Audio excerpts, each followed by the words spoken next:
All right, today we're just going to go over briefly what to do if you may be experiencing maybe your tap pay is not working, or it says EMV error, you're not able to take chips. Maybe the swipe's not working, or none of it's working altogether, and it's making you manually process cards. If you want to try something, hit star, and then you might see credit or credit debit up here. So up there, we'll just hit the F2 button. What that's going to do is it's going to reset your credit app.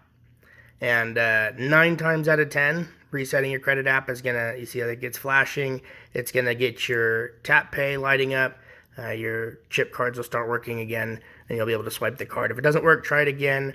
Also try unplugging it and then plugging it back in to get a good reset. 9 times out of 10, that's going to work for you. If not, go ahead and give us a call, and we'd be more than happy to help you out.